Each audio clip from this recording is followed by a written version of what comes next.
Breaking news. Sky 5 over the scene of a double shooting of a man and a woman. One of them is dead. Our WRAL crew is live on the scene with new information in just the past 30 minutes. The drunk driver charged with killing Duke employee Daniel Watt was sentenced to at least 6 years today. Why Watt's family believes that's not enough and says this issue is bigger than this one case. Our rain chances are ramping up sooner than you may think. There's a new wetter pattern that we're falling into and the tropical system that's set to impact North Carolina. Now, breaking news from WRAL. Coverage you can count on. We are staying on top of that shooting in Cumberland County here at 7 o'clock. Sky 5 flew over the scene. A man is dead. A woman is in the hospital. Thank you for joining us. I'm Ashley Rowe. And I'm Dan Haggerty. All of this starting around 3 o'clock. Police have been there now for hours, and all happening off of Chinkapin Court. WRL's Aaron Thomas joining us there live now with an update on the woman's condition. Hopefully, if we know anything new about that, and any word on how it started, Aaron. Yeah, so Dan, as far as the woman's condition, we're told that her injuries appear to be non-life threatening, which is good news. As for those other things that you've asked in terms of the motive, we've actually reached out to Cumberland County Sheriff's Office. We're still waiting to hear back exactly as to what led up to this shooting. Now, just setting the scene for you right now, we're still seeing some activity with the sheriff deputies coming in and out. It looks like they're focusing much of their attention at the home at the end of this neighborhood. And just within the past 30 minutes, we saw a van transporting the body of the man who was shot and killed on the scene here. Now, Sky 5 shows you the extent of this crime scene. You can actually see all the patrol cars from Cumberland County Sheriff's Office outside of this home. Keep in mind, this has been going on for hours now. Deputies were initially called at about 3 this afternoon. Since we've been here this evening, we've been working on speaking with neighbors as well as any family members who are out here seeking answers, and they really just want some closure. We also want to find out from the sheriff deputies to see if there's any sort of safety concerns, considering that a suspected shooter may still be on the run tonight. Aaron Thomas, WRAL News, live in Cumberland County. All right. We have a pretty active weather week ahead of us, Kat. First, some storms late tonight. Then a hurricane in Florida could be bringing big problems to our area. A lot to watch. Bottom line here, you're going to need your umbrella quite a bit this week. Luckily, you didn't really need it today. Tonight, that's a different story. We're watching some storms to our northwest. Those could arrive later on during the overnight hours. So there could be a couple of storms on the radar for our 10 and 11 o'clock news here on WRAL. But we really expect rain chances to return overnight. And those will continue even through the morning commute tomorrow, a 40% chance of rain. That's all going to be coming from this cold front that's slowly inching our way this week. And then here's the system that will become a hurricane later this week. We expect Hurricane Helene to develop by Wednesday, and as it impacts Florida, it's likely to be a major hurricane. Top winds 35 miles per hour right now, but no well-defined center. That should change in the coming days, and it'll develop into a full-blown tropical system, likely hurricane by Wednesday. I'll have a closer look at the potential long-range track of this system coming up. Thank you, Kat. The driver charged with hitting and killing this man, 26-year-old Daniel Watt, will spend now between 6 and 8 years in prison. All of this happened about 3 years ago, a little more than that. And this is video from the scene that day. This was in Durham. Gregory Coley is accused of driving drunk and hitting and killing Watt. Coley pleaded guilty in a death by motor vehicle charge, but Watt's family says that isn't enough. WRL's Monica Casey was in the courtroom today.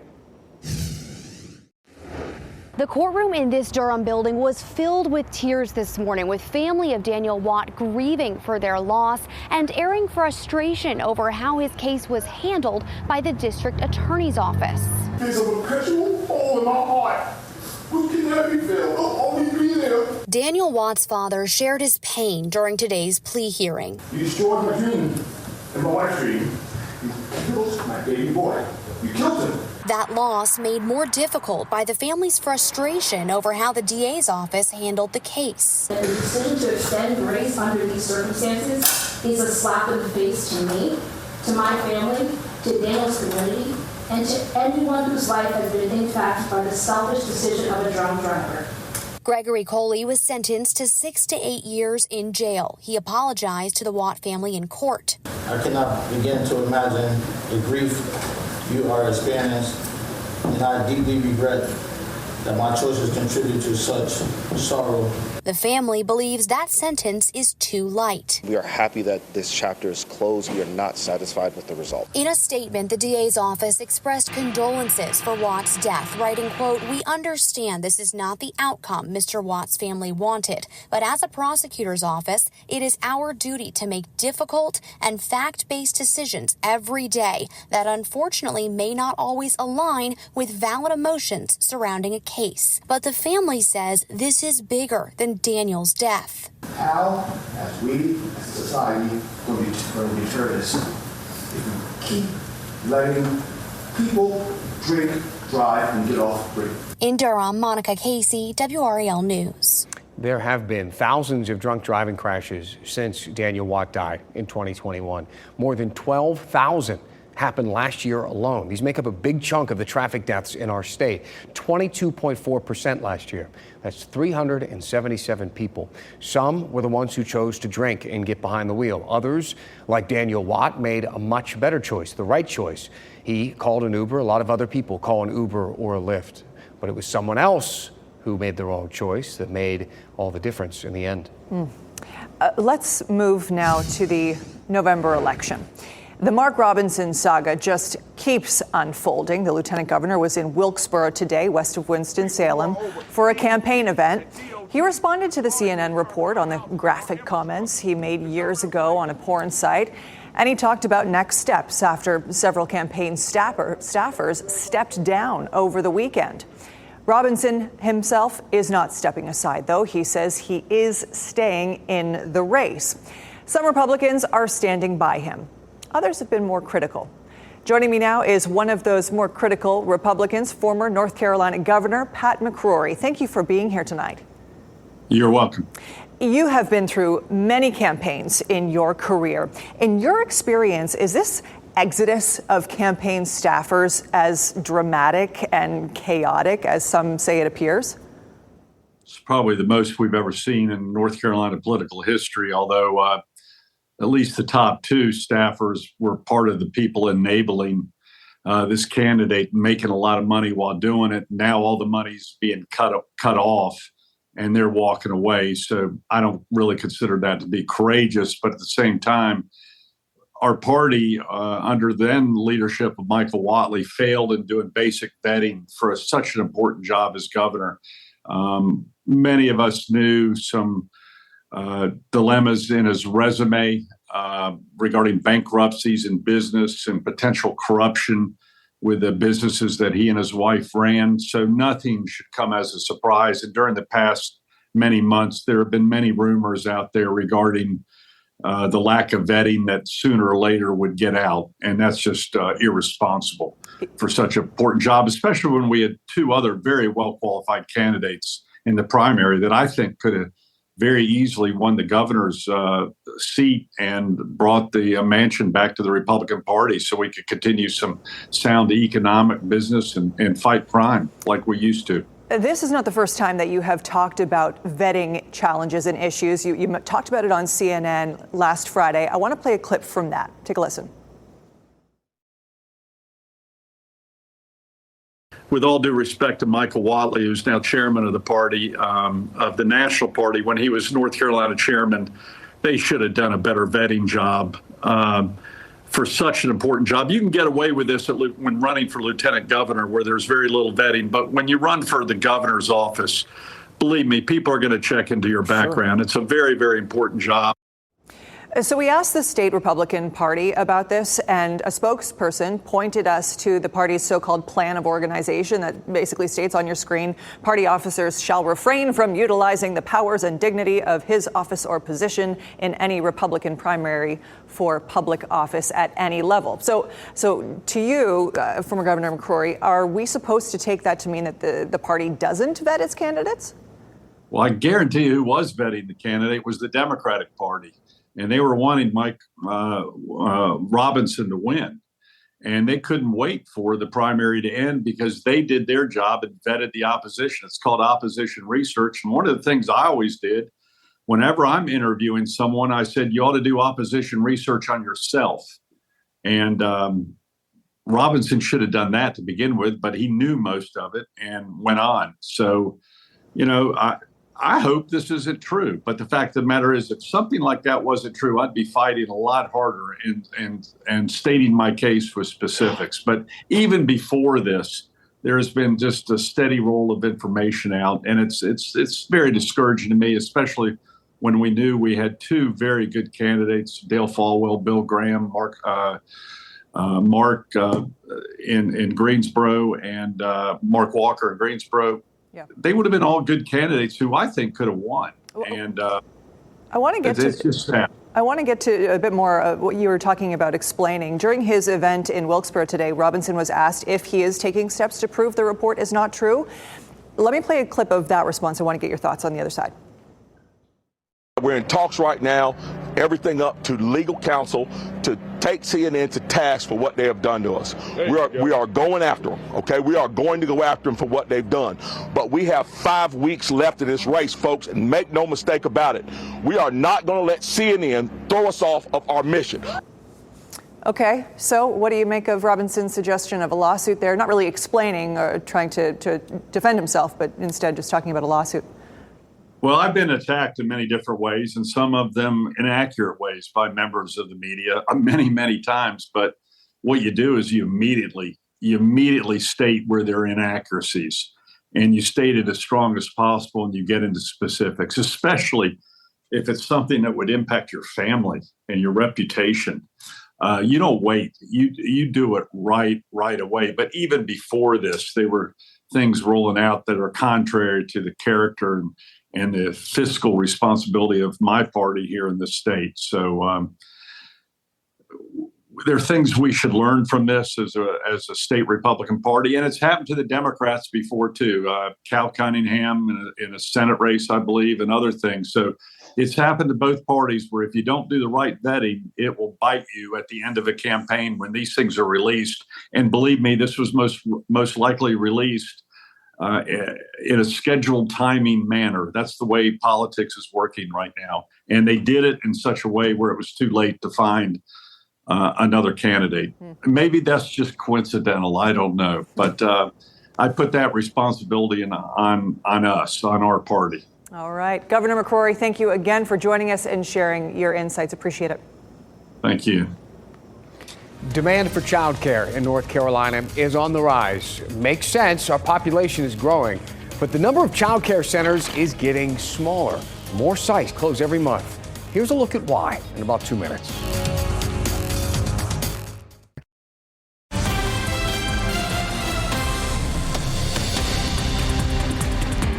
This is Brian Schrader in the WRAL Live Center, and we're getting our first look at what the long-term future of the area around Lenovo Center in West Raleigh could be. We showed you these renderings a couple of weeks ago of the first phase of that project that would add a music venue and parking decks. Take a look at what it could look like, though, in 20 years. A big mixed-use development with maybe some mid-rise towers there.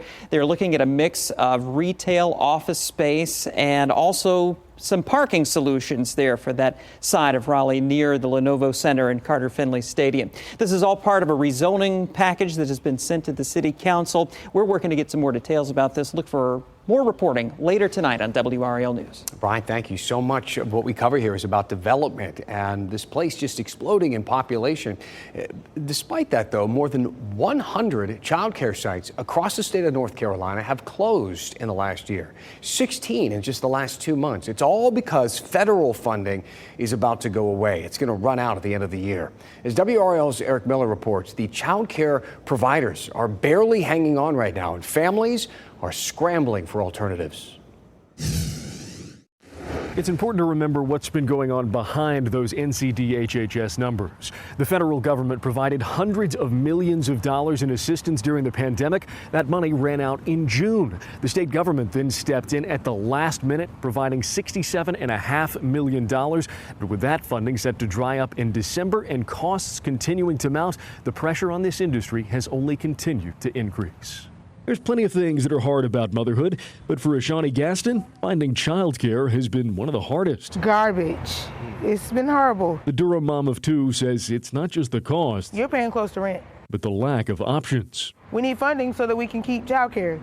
Data from NCDHHS shows the number of child care sites in the state has been on the decline for years, driven in part, say child care directors like Emma Biggs, by rising costs. A lot of centers and programs were already hanging by a thread. Biggs says things have been even tougher recently, especially between June when that federal funding ran out and last week when state funding finally arrived. Yes, I've been talking to my colleagues and a lot of us have been struggling trying to, have we heard when the money's coming down? Do you know when the money's coming down? Biggs says the state funds have given them time. But with that money set to run out in December, she says the industry is facing yet another cliff that could cost North Carolina families. We need to be able to bring in qualified staff and to retain the ones that we have. The General Assembly is going to be back in session later this year. Governor Cooper has encouraged lawmakers to take this issue up again once again when they return. In Raleigh, Eric Miller, WRAL News. It just affects so many families. The Triangle is actually the most expensive area in North Carolina, the whole state, when it comes to child care. That counts even with Charlotte. Take a look at this map here. The darker the color in this map, the more expensive the child care is. You can see Wake, Durham, and Orange counties are all shaded darker than Mecklenburg or Cabarrus counties. The median yearly cost, the median of child care in Wake County is just short of $16,000. It's nearly $17,000 in Durham County and over $18,000 a year in Orange County. The price of child care comes down in many places to supply and demand. People need child care. More and more people are living in North Carolina, and the child care options just aren't keeping up. In fact, as Eric just reported, supply is going in the opposite, the wrong direction. The In-Depth team has been working on several stories about families and the cost of living and the struggles that they can kind of come into now and then. We do want to hear from you on this. Please send us an email. Send it to dan@WRAL.com. What does childcare look like for you in your household? What are some of the major issues and hurdles and struggles that you find? And what do you want our leaders to do about it? Send me your thoughts and we will go in depth. Over here in the WRAL Severe Weather Center with meteorologist Kat Campbell. A cloudy day today, but I actually found it to be quite comfortable. It wasn't bad out there today. It was just nice to not see some rain. We need a break. It's been the wettest year to date on record. A lot of clouds maybe made it look like it was going to rain out there today, but we're dry. And tonight that could change. So we're watching that closely. A little bit of sun was spotted as the sun set earlier over North Hills and Raleigh. So we saw some breaks in the clouds at times today.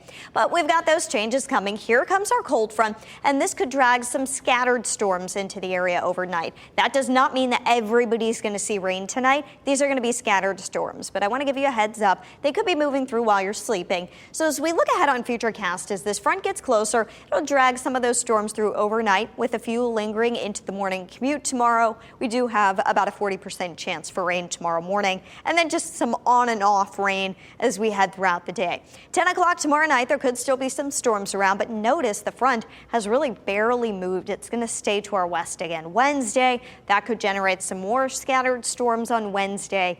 And then things begin to change for us on Thursday. That's when things start to really get active in the Gulf of Mexico. So Florida is likely to see a landfalling major hurricane Thursday evening. We're going to have to watch the long-term path of this very closely. It's actually going to be wedged between low pressure to the west, high pressure to the east, and we're going to have to watch to see which one ends up being stronger and could help to steer it more so. But it's possible, and the National Hurricane Center does show it kind of veering a little bit more to the west. Still not out of the question it could come a bit closer to us. Either way, it looks very likely that we will be impacted from this system on Friday. So keep that in the back of your mind as you plan ahead for your week. Friday looks wet, it looks windy. Exactly how much rain would fall in our specific wind speeds, we're gonna have to watch the long-term trajectory of where future Helene goes. But right now it's looking more likely to pass near Atlanta and then kind of recurve closer to Tennessee. Either way, we're still gonna be close enough to get some rain from this system. We gotta watch the strength, a ton of oceanic heat content. So not only is the water warm here,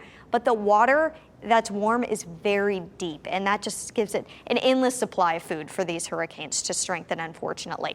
Around town tomorrow, we'll wake up to some scattered storms, but the chance will go up a bit as we head into the afternoon. Don't forget to send your kids to school with an umbrella. honestly, this week, you may just want to leave a lightweight umbrella in their backpack if you're able to. We got a chance for storms both tomorrow and Wednesday, again on Friday. And then as for the weekend forecast, I'm already getting a lot of questions about it. A lot of events happening. Check in for updates because right now it doesn't look like we'd see those tropical impacts, but there could be a little rain left over. All right, thank you, Kat. One last thing for you tonight. Forget the iPads and laptops. Wake Tech students get creative with some whiteboards. That's in 2 minutes.